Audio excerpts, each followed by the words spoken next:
चंद्रचूड जबाबदार होय, असा तुमचा एक नक्कीच मोठा आरोप किंवा टीका आहे. पण तुम्ही म्हणाला होता की सर्वोच्च न्यायालयात आम्हाला न्याय नाही मिळाला. उद्धव ठाकरे सतत सांगत होते की आता आम्ही जनतेच्या न्यायालयात जातो आणि जनतेच्या न्यायालयात आम्हाला जनतेचा अपेक्षा आहे की आमच्या बाबतीत न्याय होईल. जनतेच्या न्यायाला नाही, जनतेचा न्यायाला सुद्धा हा न्याय विकत घेण्यात आला.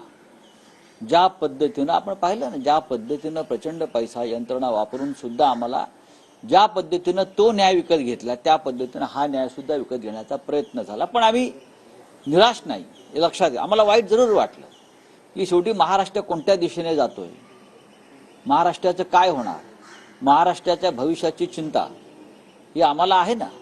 आम्ही ही लढाई अर्धवट सोडणार नाही. मतविभागणी हा सगळ्यात मोठा फॅक्टर ठरला. मतविभागणी ठिकठिकाणी ज्या पद्धतीनं या लोकांनी मतविभागणीसाठी अडथळे निर्माण केले महाराष्ट्रात प्रत्येक मतदारसंघात, म्हणजे स्वतःपेक्षा मतविभागणी कशी होईल याकडे त्यांनी जास्त लक्ष दिलं आणि त्याचा फटका आम्हाला दिला. मग मनसे असेल, वंचित असेल, या सगळ्यांना व्यवस्थित त्यांचं मॅनेजमेंट करून ठिकठिकाणी आमचे उमेदवार हे कमी कमी मतानं कसे पाडण्यात आले हे तुम्ही चित्र मुंबईत बघू शकता, महाराष्ट्रात अन्य ठिकाणी पाहू शकता. न पेक्षा एकनाथ शिंदेनी किंवा अजित पवारांनी असा काय तीर मारलेला आहे की त्यांना इतक्या जागा मिळाव्यात? नाही. राष्ट्रीय स्वयंसेवक संघ यांची भूमिका या निवडणुकीत महत्त्वाची राहिली. त्यांचे कार्यकर्ते, त्यांचे जे होते लोक स्वयंसेवक म्हणून, ते घराघरात जाऊन एक वेगळ्या पद्धतीचा विषारी प्रचार करत राहिले आणि लोकांची मनं आणि मतं भडकवत राहिली. त्याचा आम्हाला काही ठिकाणी परिणाम झाल्याचं दिसतोय. अजून आमचं असेसमेंट सुरू आहे. शरद पवारांसारखा जो मोठा नेता आहे, महाराष्ट्रातला सगळ्यात मोठा नेता, त्यांनी या राज्यामध्ये उघडपणे एक भूमिका घेतली गद्दारांविरुद्ध आणि त्यांना ठिकठिकाणी प्रचंड प्रतिसाद मिळत होता. जेणेकरून शरद पवार साहेबांना मानणारा जो मोठा वर्ग ज्या भागात आहे तिथे जर पवार साहेबांचे उमेदवार पडले असतील तरी अत्यंत गंभीर गोष्ट आम्हालाही वाटते. शिवसेनेच्या अनेक बालेकिल्ल्यामध्ये आम्हाला ज्या पद्धतीनं हार पत्करावी लागली तो सुद्धा गंभीर विषय आहे. एकनाथ शिंदे हे खूप मोठा विचार घेऊन राजकारणात आलेले नाही आहेत. त्यांनी शिवसेनेशी एक प्रकारे बेईमानी करून भारतीय जनता पक्ष मोदी शहांच्या मदतीनं आपलं राजकारण करण्याचा प्रयत्न केला.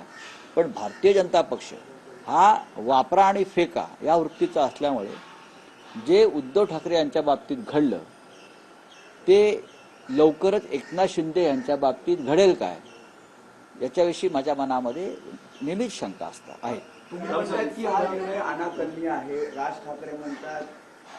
राज ठाकरे यांनी भारतीय जनता पक्षाला मदत करण्याची भूमिका घेतली नसती, विशेषतः मोदी शहानं महाराष्ट्राच्या दुश्मनानं, तरी सुद्धा या राज्यामध्ये एक चित्र आशादायक दिसलं असतं.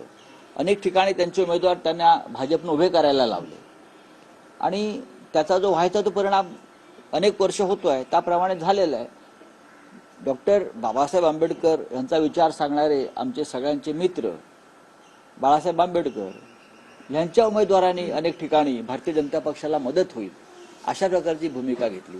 या सगळ्याच्या भविष्यामध्ये आपल्याला विचार करावा लागेल आणि खरोखर आपल्याला महाराष्ट्राचं काही आपण योगदान देऊ इच्छितो का महाराष्ट्राचं आम्ही काही देणं लागतो तर ह्या महाराष्ट्रातल्या गुजराती लॉबीच्या विरुद्ध आम्हाला सगळ्यांना एकत्र यावं लागेल.